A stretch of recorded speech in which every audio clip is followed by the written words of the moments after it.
my God, why haven't we evolved past the need for war? And why didn't we do it like literally thousands of years ago after we developed language? There is no reason anymore that we should be trying to solve problems with violence. And we still are. And we are to this day. And when I think about that, that literally just blows my mind. It is just an insoluble problem. We have no basis for still hitting each other on the head with rocks and sticks, as we were doing 150,000 years ago when we could not resolve our issues. So I guess part of when I write about war is what I want to highlight is not just the futility of it, like what's the point? What are you trying to accomplish?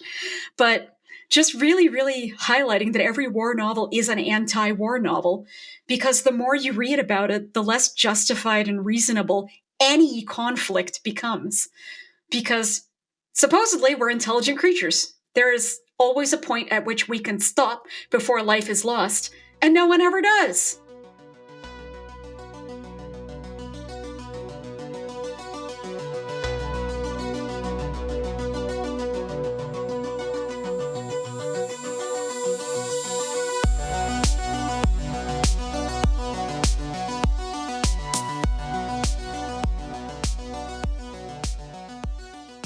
What is up, everybody? You're listening to episode 93 of SFF Addicts. I'm your host, Adrian M. Gibson, and welcome to your weekly dive into the world of science fiction, fantasy, and writing craft. Joining me as always is my co-host, the Chewie to my Han Solo, the Joker to my Commander Shepard, M.J. Kuhn. How you doing, M.J.? I am great. How are you? Doing very well, thank you. And if you want to support that lovely human being, go pick up her books. We got Among Thieves, this little beauty right here, in hardcover. And if you want it to be the same size, go pick up Thick Ass Thieves in paperback. It's perfect. Great combo. Thanks, Saga. But Thanks, Saga. if you want a fun adventure full of hatchets and whores and all that lovely stuff, because I haven't said that in a while, but it is a Giving fantastic people false book. impressions of the book. There's no romance. There is some finger grazing, and there's a lot of fighting and a lot of swearing, and it is a great time, and you're going to love it as well. You can check out the latest happenings for my debut novel, Mushroom Blues, which is out on March 19th. You can go check out the map reveal. You can go check out chapter 1 on Before We Go blog as well. I just launched the merch collection for Mushroom Blues, where I designed a bunch of stuff, and you can buy it through my website via Printful, print on demand company. So you can get some cool Fungalverse clothing, some fanny packs if you're into that kind of stuff. There's a lot of fun merch over on my website, so go check that out. As well, a quick note for everyone out there listening or watching: the official SFF Addicts Patreon and merch store are live, so go check out the links in the description to support what we do here. As well, don't forget to subscribe to the FanFiAddict YouTube channel, where this and every other episode of the show is available in full video. And now, joining us again is Premee Mohamed, award-winning author of the Void Trilogy, We Speak Through the Mountain, The Siege of Burning Grass, and more. Hello, Premee. How are you? Awesome. Thanks. My voice is going. I'm sorry. It's all good. It's like I'm saving it for the wisdom. A heads up, this is part 2 of our 2-part chat with Premee, so I recommend checking out part 1 to get to know her better. Today, though, we're donning our swords and armor as we chat about war and speculative fiction. Before we dig deeper into the episode, a quick word from our sponsor.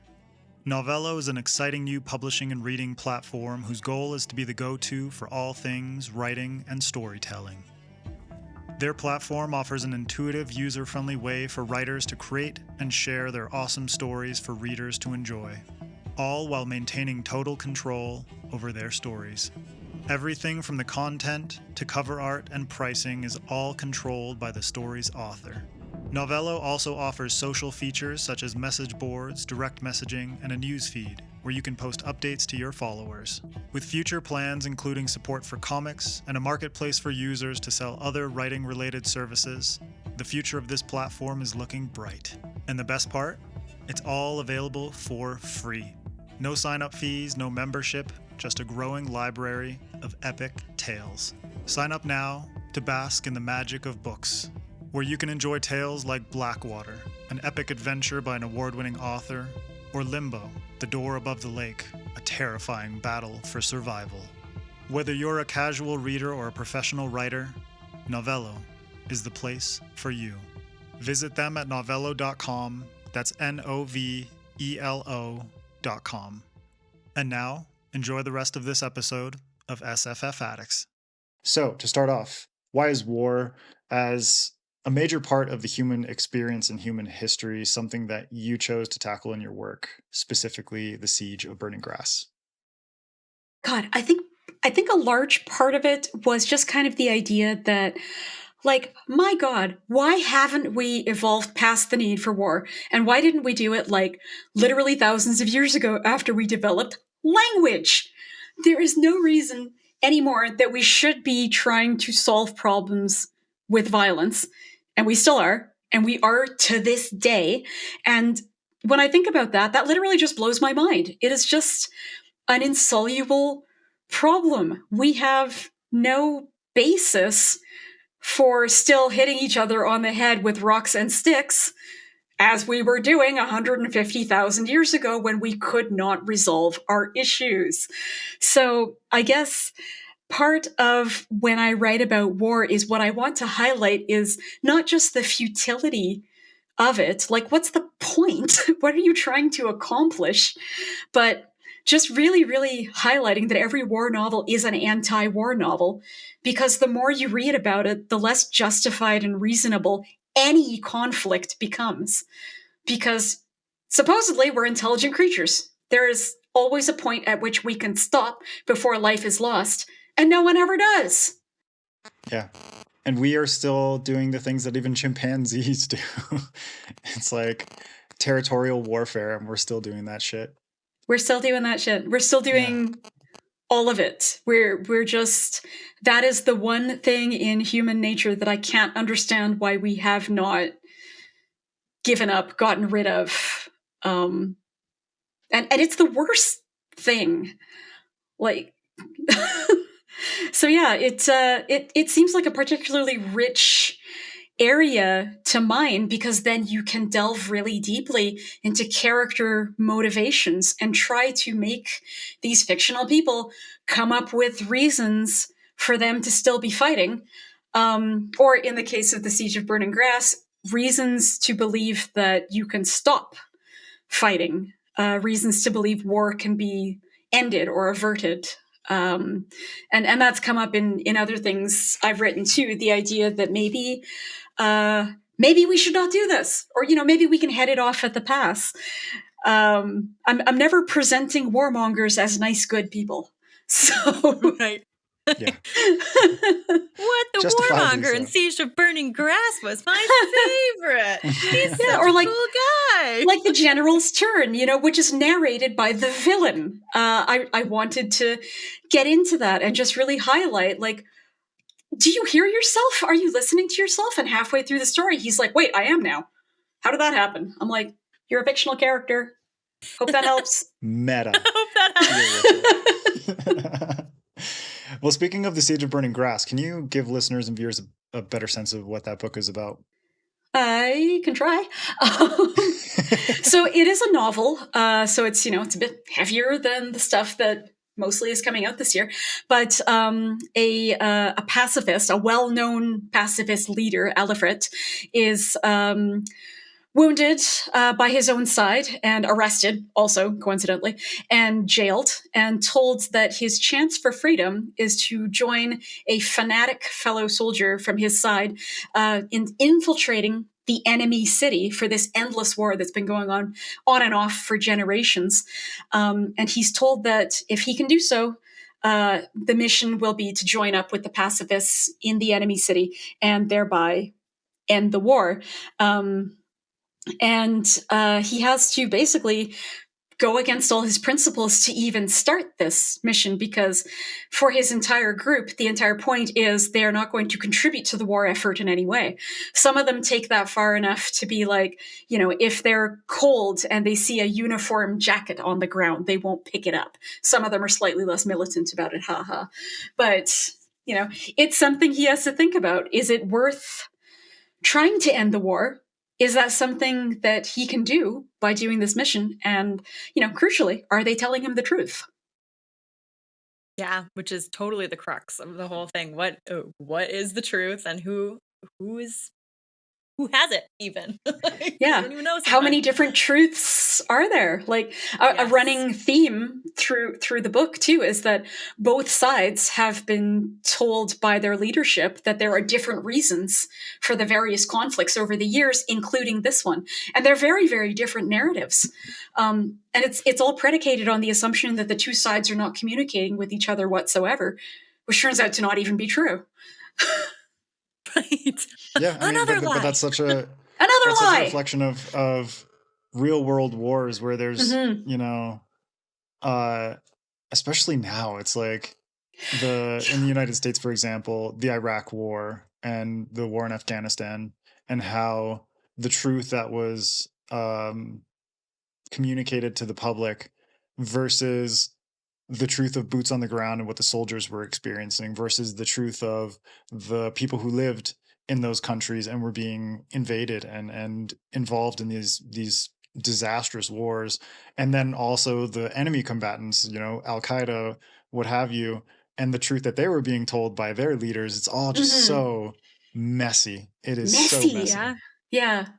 And you know, it's the case where even a first person narrative, like a person saying, I was there, boots on the ground, they've also just got a version of the truth. Like nobody knows the whole story. And you start to read, yeah, like memoirs of people who were in or like were in a command position in the Afghanistan war and stuff. And you start to compare those books and you're like, I can't make a coherent narrative out of this. There's like 10 different narratives.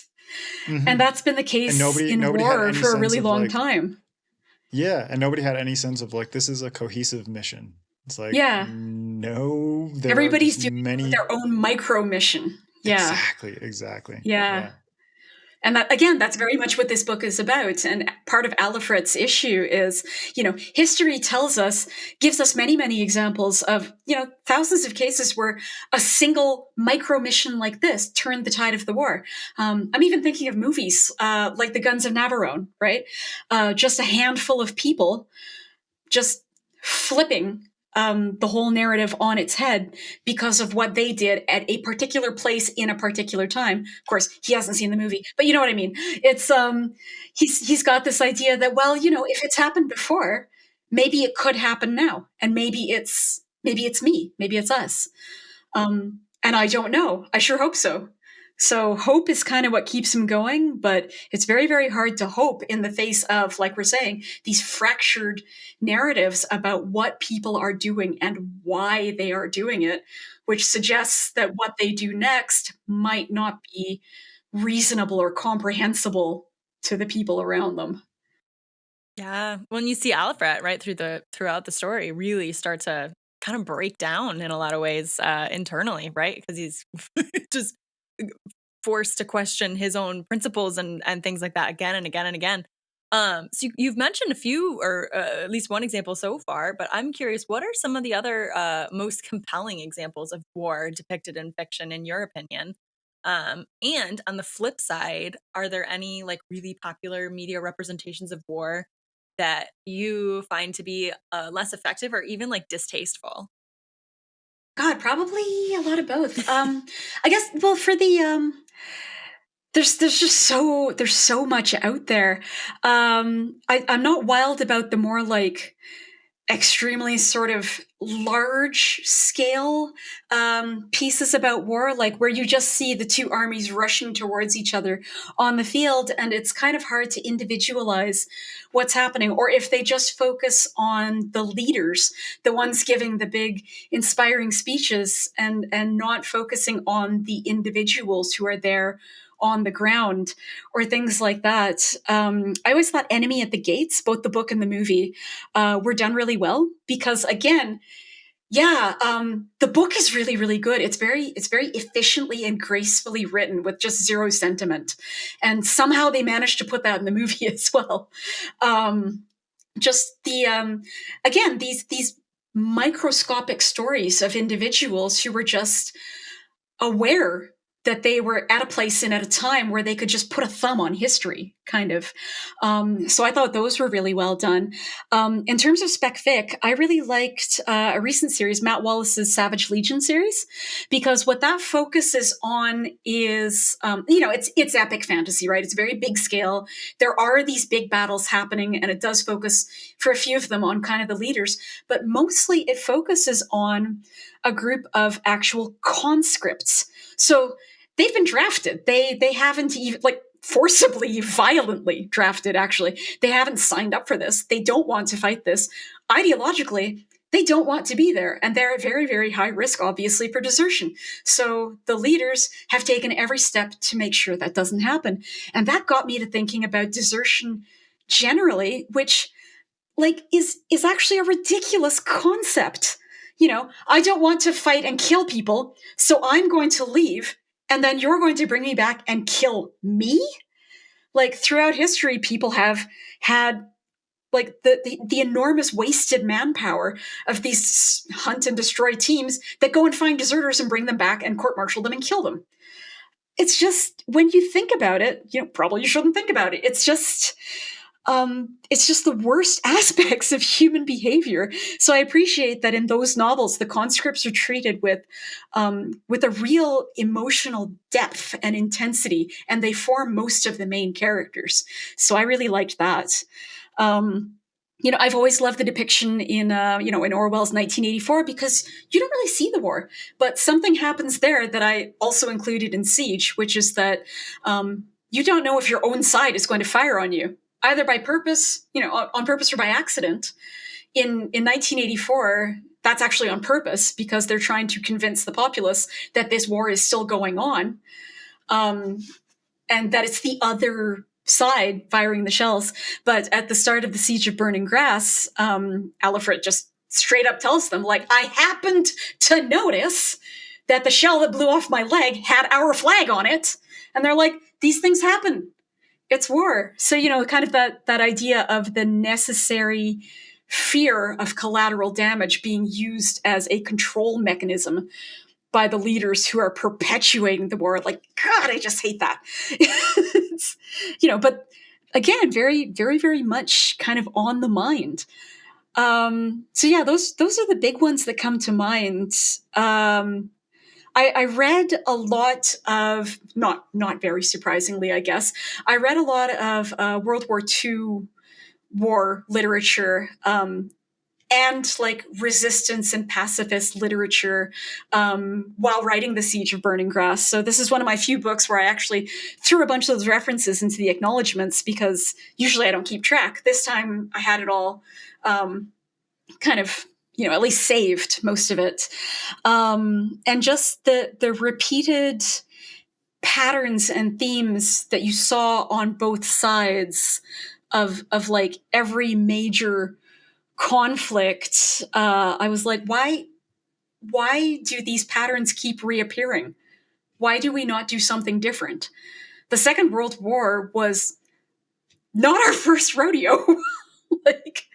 But it was a disaster. Literally, by name, literally, not our first rodeo. Yeah, and why is this happening? And what's different? And I don't know. It's the mentality of it too seemed to fit a lot of kind of the both sides ism that we were looking at there, and the use of propaganda and the use of military intelligence, and the knowledge that as soon as you get out of World War II, you've got the Cold War. And in a sense, that being kind of the war that didn't end for years, and people kind of stopped paying attention to it. The Cold War is still a war, and many areas in the world were still suffering conflicts based on that. Southeast Asia and the Middle East and South America, and the lineups and the blocks, and I'm allied with so and so, and I'm allied with so and so. You're all assholes. It's just, which of course you can't really. You can't really say that to the people that are trying to protect capitalism and the Western way of life, but everybody thought what they were doing was being done for the right reasons. And they thought that their reasons were so right that that people's lives were a reasonable price to pay for it. And, you know, that makes for very compelling fiction, but it's also very frustrating, you know? And it's also very frustrating that we are still living in the echoes of the Cold War today. The fact that there are just so many things that we take for granted, but, you know, we were on the brink like many times over the course of history, but specifically the 20th century. And, you know, like the Cold War was kind of like a forever war. And there's this one book called The Forever War by Joe Haldeman that I think is really worth checking out, which uses time dilation via you know, like faster than light travel as a way to comment on the perpetual nature of wars, specifically in reference to America and versus communist the Soviet Union. And, you know, he's like, he fought in Vietnam and he witnessed firsthand, but he also saw like the effects of being on the ground and the effects of what was happening back home. And you mentioned propaganda, and propaganda is huge when it comes to war. And I think it's an effective tool in it's an effective tool for governments, but it's also an effective tool for fiction writers to be able to kind of like fiction itself can almost be a form of propaganda. You know? Well, I mean, the Soviets knew that. The Russians all knew that. They knew they were very gung ho on it. There exactly. were, you know, the purges of intellectuals and poets and writers and composers, even like, oh, that's seditious classical music, and the uplifting of people who were transmitting the correct messages. Exactly. Like, absolutely fascinating stuff. I read way more about the gulags than, you know, I have in my life. Unfortunately, I'm one of those World War II history guys. So 99% of this was not new for me, but getting deeper into everything, while a very, very depressing task, was useful for this book. What I was seeking out this time particularly was kind of those first-person narratives, like, if you survive the siege of Leningrad, I want to read your book, that kind of thing, or things about. I read a couple of memoirs by people who had been like tank operators or gunners or things like that to get those details right. And, you know, you see that it's always, you know, the civilians who suffer. It's always the young guys on the ground who are suffering, and it's animals who are suffering, and the actual landscape itself. I think, you know, China Miéville's The Scar. So that's like the second book in the Bas Lag series. And The Scar is all about that magical war that ruined like the entire ocean floor. Like, and the literal scars that are left upon the earth. Yeah. Yeah, literal. Like, this is not a metaphor. The scars of war. There it is. It's over there. You can see it. It's like some photos of Hiroshima or Nagasaki after the atomic bombs were dropped, or Tokyo, or even in Germany, like cities like Dresden Hamburg, after the firebombing and stuff. After the firebombings, it's or looking at like photos of the front where it's like, you know, this was previously a field, and now it's just mile after mile after mile of like mud. There's not even any grass left. Yeah, it's it's always very, very ugly. And I guess my other thing too was because I was also interested in it kind of being like a magical espionage novel, I don't really get down to much of the fighting. So this isn't a book written on the front. This is people who are away from the front with a little bit of survivor's guilt. Or, you know, a desire to be on the front, killing people, which is just frankly unhealthy. You know, but as quasi-intelligence officers, as spies, it may be the case that you're killing millions of people by your decisions and by your actions. It's just you're not killing them directly. So there's that to think about as well. Yeah, I mean, it's kind of like, I mean, you mentioned the gulags already. If anyone wants to read like an extremely depressing but very like thoughtful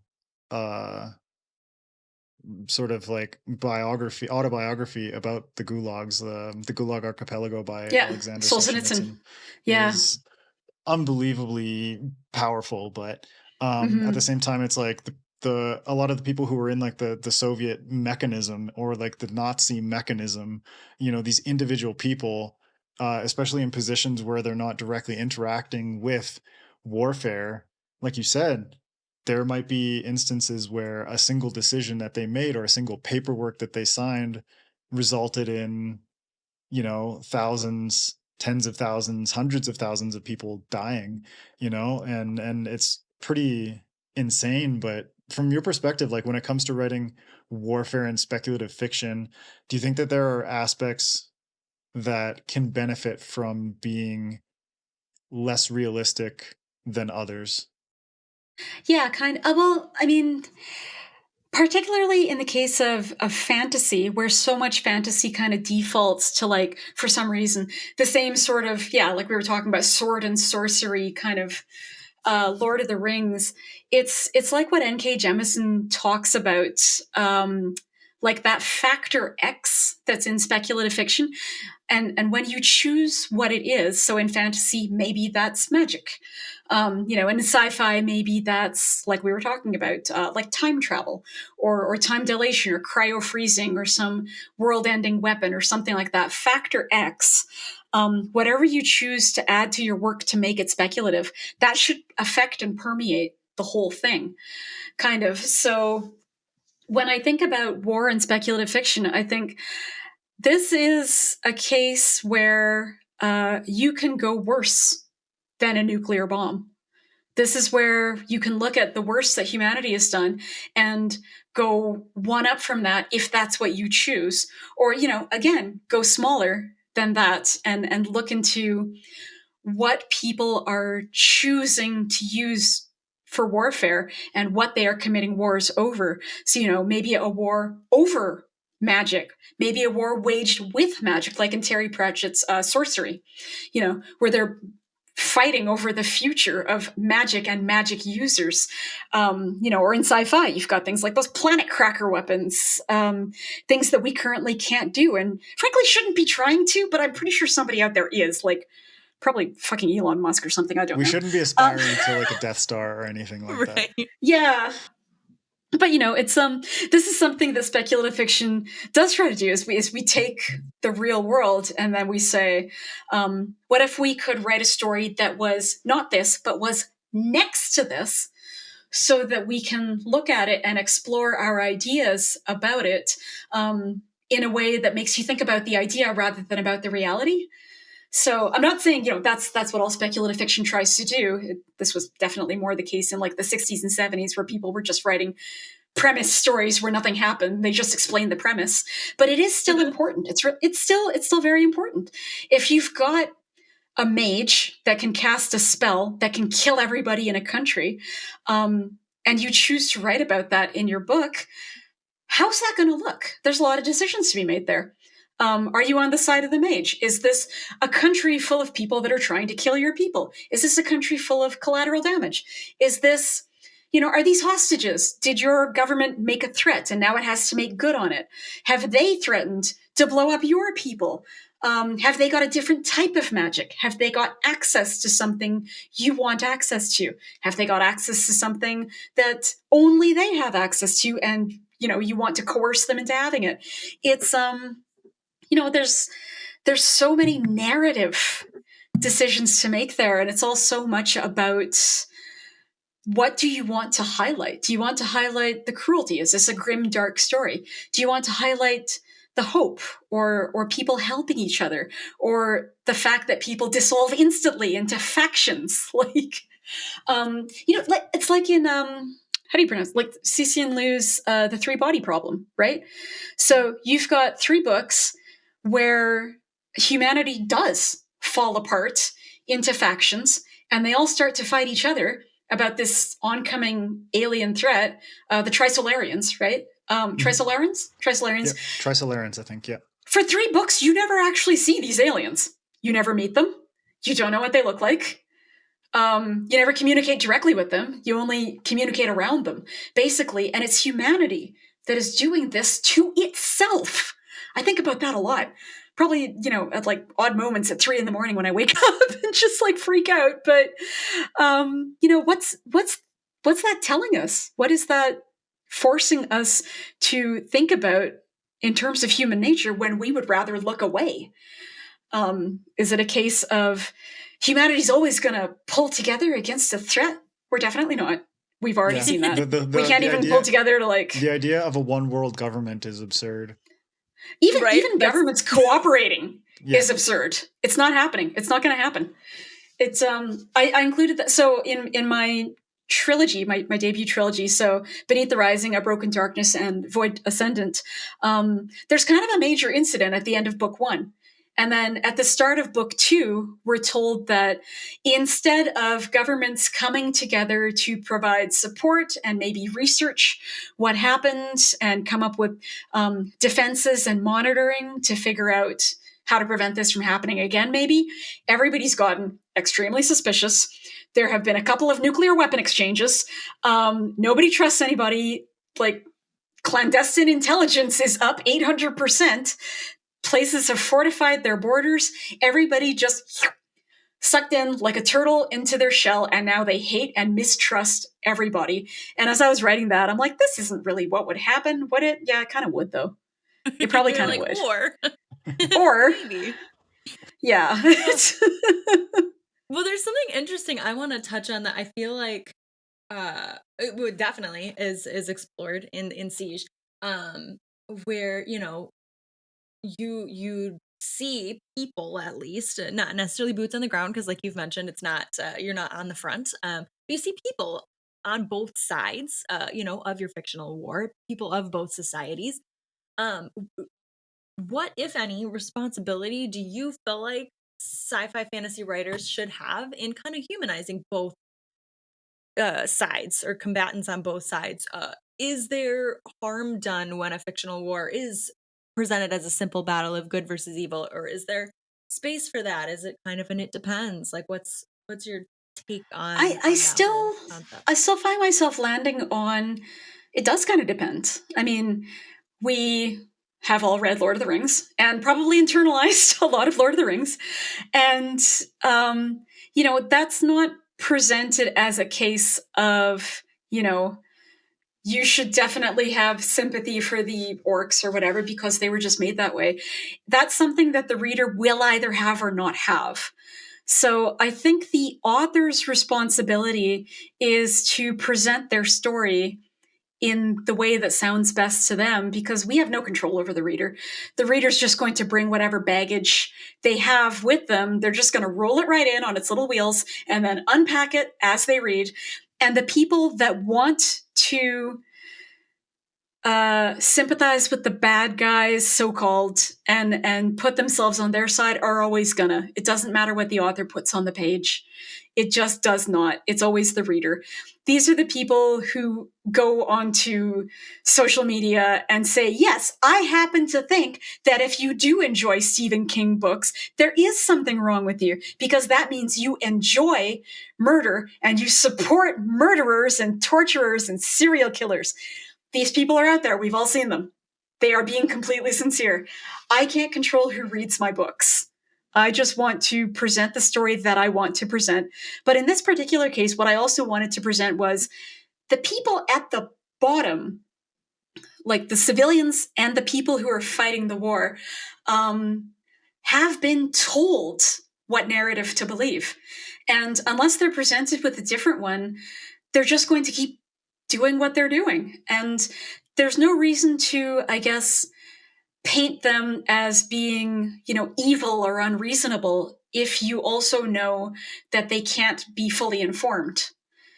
Again, the people of the future are going to look back at us and be like, what incredibly fucking evil people. They kept pumping carbon dioxide into the air, even though they knew it was bad starting in like 1895.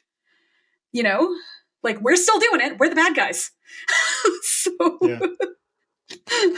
But that's something that's really interesting about the Siege of Burning Grass, though, is like the boundaries between like moral righteousness and sort of like which sides view which people or which armies or which societies as bad, and how they perceive themselves is so interesting because of the way that you frame it. Like you've mentioned, the majority of characters in the Siege of Burning Grass are not direct or willing combatants in the war. So from your perspective, like how do non-combatants and civilians play into stories about or featuring war, and how that reflects on perhaps one of the aspects of real wars that I think is most often overlooked or completely ignored, which is the civilian cost, the cost of innocence, versus these are the amount of people that fought in the war and died, like these are soldiers, et cetera, et cetera.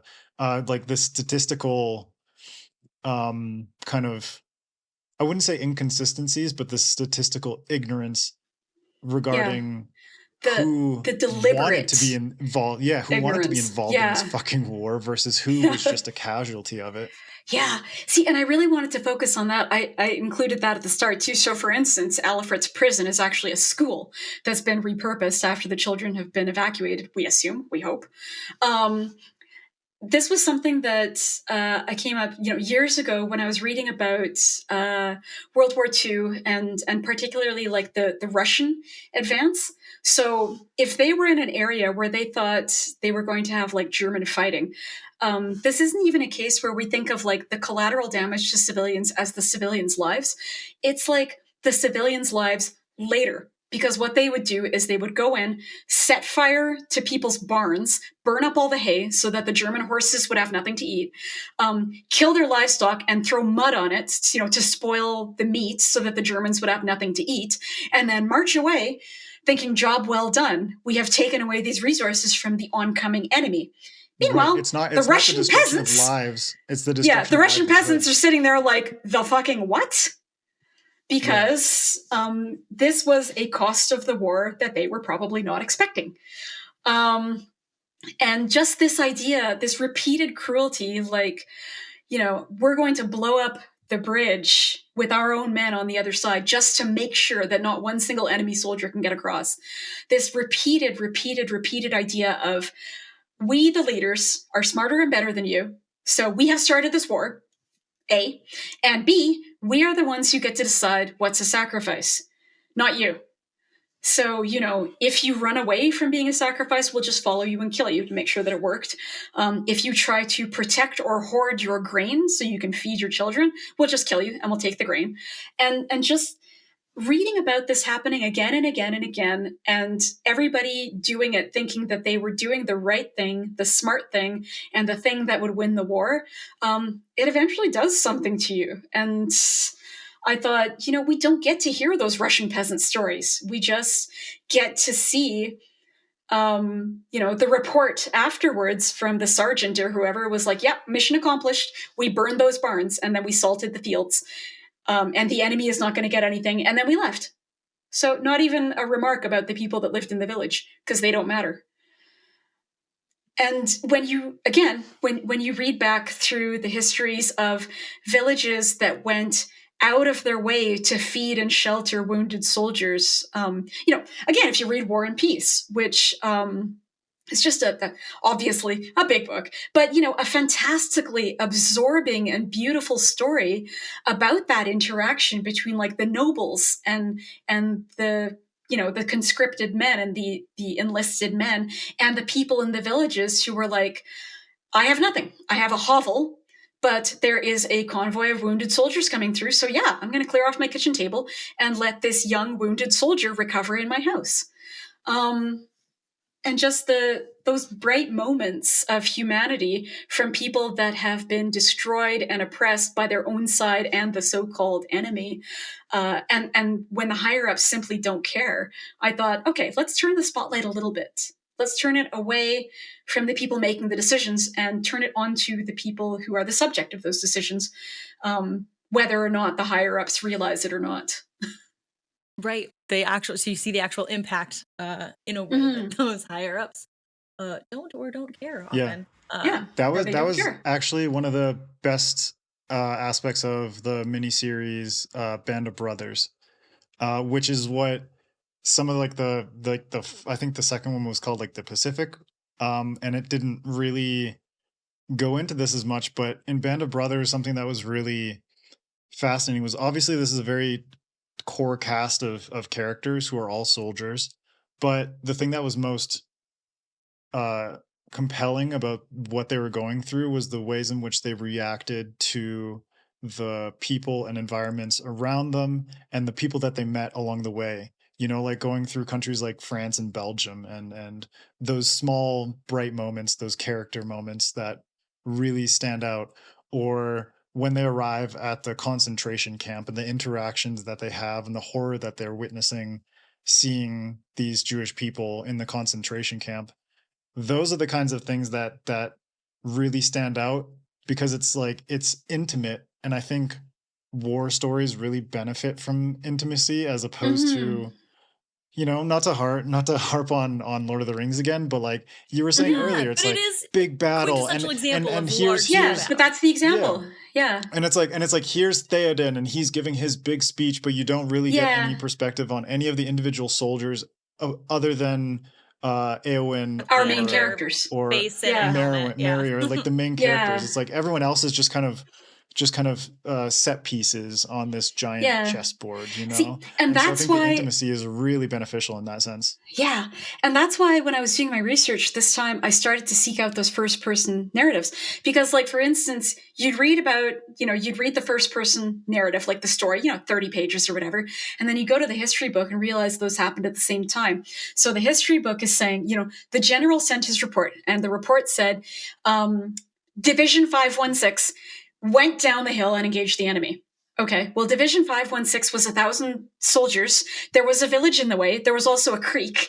And we don't know what happened to any of these people, how many people died, what was destroyed, who was killed, who was tortured, who was captured. No, Division 516 moved. That's all we know.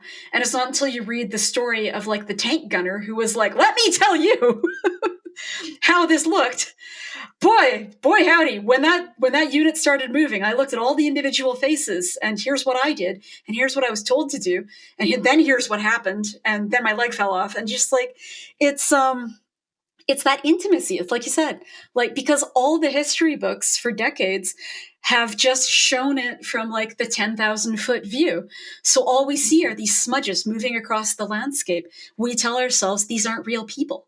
Nothing's really happening. It is like a chessboard. It's not really real. So you'll see that a version of chess actually comes up several times in Siege, on purpose, because Alfred is he's just very touchy about the fact that nobody else seems to remember that this game, in the world of this book, like chess itself, comes from battle games, comes from people saying, here's a pawn, literally a pawn.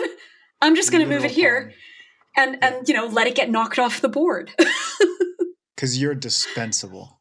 Yeah, because you're dispensable. Well, when we're and that's not a dirty word to the leadership. They're like, dispensable is just a vocabulary word. It's just statistics. I was say, it's the ruthless calculus of war, right? That they'll always talk about. I've heard that in so many, like, war things that you've watched or whatever. Yeah, but again, that's the thing where they're like, in the movies and stuff, even, you'll hear them talking to each other like, oh, give me 2 of your divisions. Again, that's like 150 guys or whatever. These are people. Yeah. These are real people. And you can't just talk about them in the group sense like that. But they do. And that's the most part of the media diet that we've consumed, unless we go out and try to find something zoomed in closer to the ground. Yeah. Well, I want to talk about the intimate view in one more, like, facet. Because I do think that, when you're trying to describe a war, right? Like, there are parts where you will need to zoom out a little bit so that you can kind of ground the reader, whether, you're zooming out in reality or zooming out via what communications are being distributed that may or may not be true, right? What's your recommendation for writers looking to kind of balance the action scenes of war or those kind of larger, like, set pieces, right, with that kind of more honest depiction of war and the toll that it can take, and kind of that the part of the real violence that happens, right, on the individual level. I don't know. I guess the way I keep thinking that I come at it these days is we're not, or I'm not writing a book about a war. I'm writing a book about a character and the journey he takes from the start to the finish. So where I zoom out to show how that affects my character. And where I zoom in to show how that affects my character. Because I'm interested in writing about Alifret. He's my guy. He's the reason the book exists, and he's the perspective that I've chosen to illustrate the larger conflict. So if I zoom out so far that I can't see him, I have not done my job. Like, he's who I want the reader to stay with and take through the book. I think the analogy that I used earlier was, it's like a charm bracelet. So the book is the bracelet. The book is the bracelet. And every individual scene that happens is a charm. But the charm has to have something that hooks it onto the bracelet, or else it's just sitting there. And it also has to be in proportion, right? So if I throw in a 35-page scene about people fighting on the ground and all the carnage and people killing each other and the different weapons they're using and blah, blah, whatever, that doesn't hook to the bracelet. It's not a charm anymore. That is like a hockey puck. And it's sitting there and it's got no connection to the bracelet. I just want it to go where it goes, and for everything that hangs off it to hang off it for a reason. So the people that are encountered, they affect my character. They limit his decisions, or they cause consequences for the decisions he's already made. They add to the stakes, or they remove from the stakes, or they change what he knows about himself or about the world or about the conflict or about them. Otherwise, they wouldn't be there.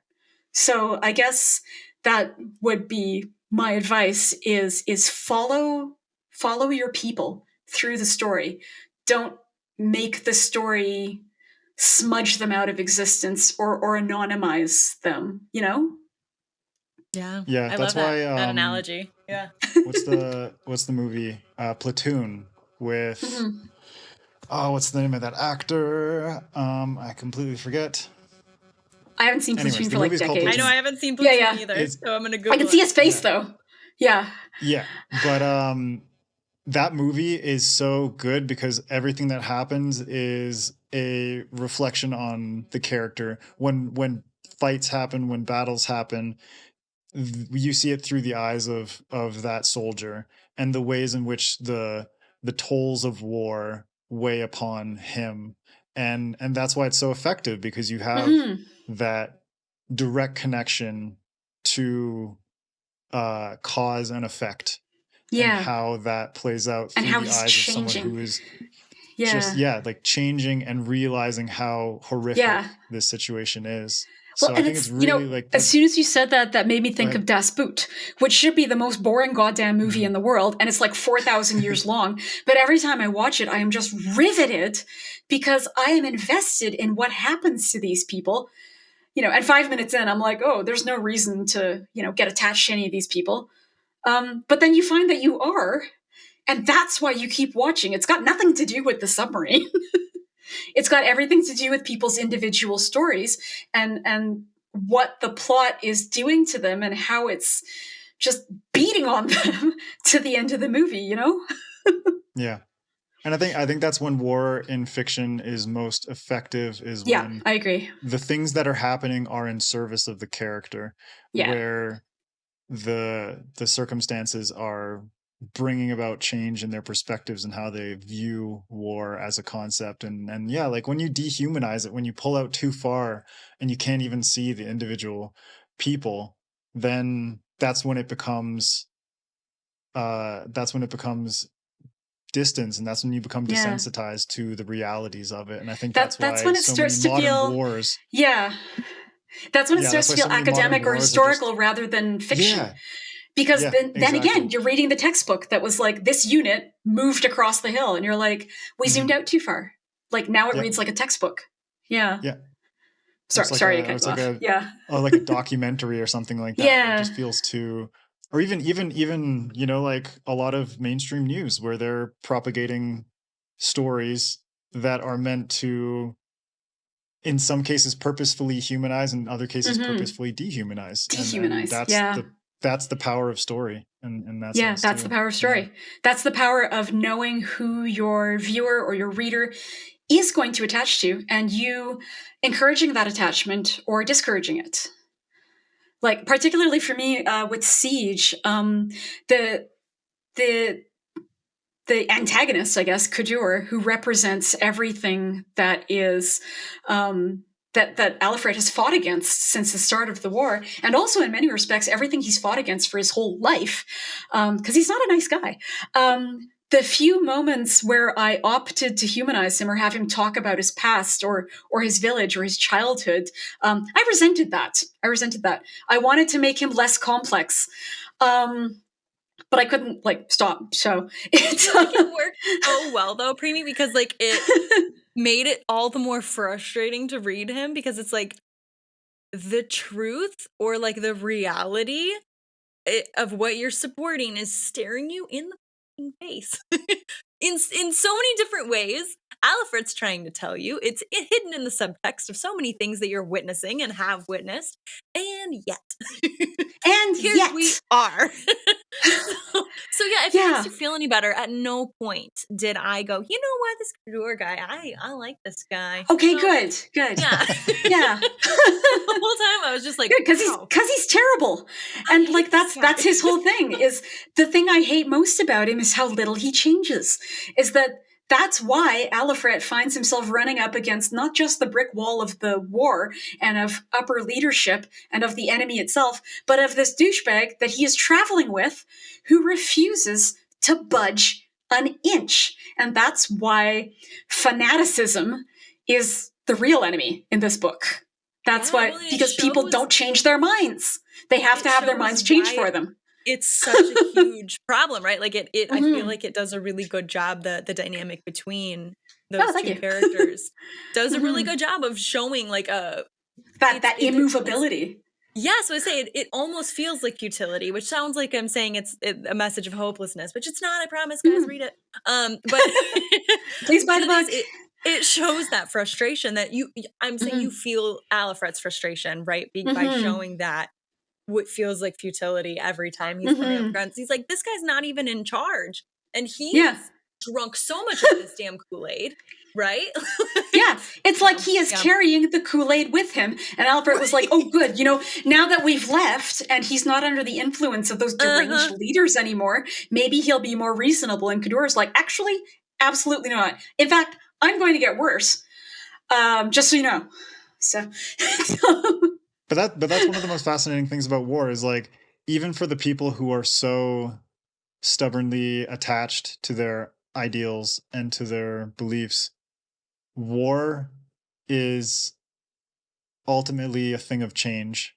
It changes everything from the way you described earlier about the physical landscape, the livelihoods and lives of people, from civilians to soldiers to anyone within the hierarchy of an army. And the people who resist change the most are usually the ones who end up suffering the least, because they are the ones who are inflicting through their stubbornness. They are the ones who are inflicting pain and suffering on other people. Now become the victim. Like when you read, when you read transcripts and stuff from the Nuremberg trials, they're all standing there we did the right thing. And the most toxic idea that they refuse to all let go of, again, all throughout history, is the idea that you have to win, that war is something you can win. That it is a Whereas game. in reality, both sides lose and lose and lose and lose and lose and lose. And the word win does not mean anything to anybody involved. It only means something in this sort of metaphysical sense of winning, which is supposed to be a reward. And it just, I think, again, I tried to express that in the book, but the idea of winning a war is a genuinely unhinged thing to think. That is an unhinged idea to have and to base your whole life on and to throw the lives of people at. So I guess those are my parting words. War is bad, and don't try to win it. Yeah, but it's like Those that. are That's great like the party words, honestly. that's the fallibility of game theory. Is like it proposes that it is all a game, and the purpose of most games, all games, really is to win or to achieve your objective. And Yeah. I Not to think, collaborate on a solution, just to yeah, win, to beat the other exactly. person. Yeah. You Yeah. know what is winning? Communication. And that's why we do this Yes. podcast. And that's why we That do these is why we do There we masterclasses. go. Good It segue. all comes back around. All right. Well, that's it for this mini masterclass and our two-parter with Premee. Thank you so much for getting into the grit and Thank you grime so of much war for with the us. invite. Yeah, we really appreciate it. For anyone who contributes to our Patreon at $10 or more each month, you can hear an exclusive reading by Premee from Butcher of the Forest, which is out today. So go pick it up. And when is Siege of Grass coming out officially? March 13th, I believe. March 13th. Perfect. Something like that. Premee, 12th or 13th. I can't remember. The Tuesday. Working the Tuesday, unless you're in the UK. Sorry. Yeah, then it'll be Thursday. Premee, where can folks find you online? I try to get my website up to date, so that's www.premeemohamed.com, and Instagram at Premeesaurus, and on Blue Sky, much more these days than Twitter, and that's just with my website handle, so you'll be able to find me that way. Awesome, thank you. And you can follow SFF Addicts on Instagram, Twitter, Threads, all of that at SFF Addicts Pod. You can follow me at Adrian M. Gibson. MJ, what about you? Yeah, you can find me across all the socials at MJ Kuhn Book or at mjkuhn.com, where you can sign up for my newsletter for a free novelette. Also, my cat would like to say hello to Premee's cat because they look like little Hi, twinners. Dorian. And that's all. And go buy these books so you can support MJ and Yeah. Thorin's ability to eat. Thorin treats by buying my books. Give MJ treats. She wants treats also too. Also that. Awesome. Well, now keep reading, keep imagining, and we'll see you next time on SFF Addicts.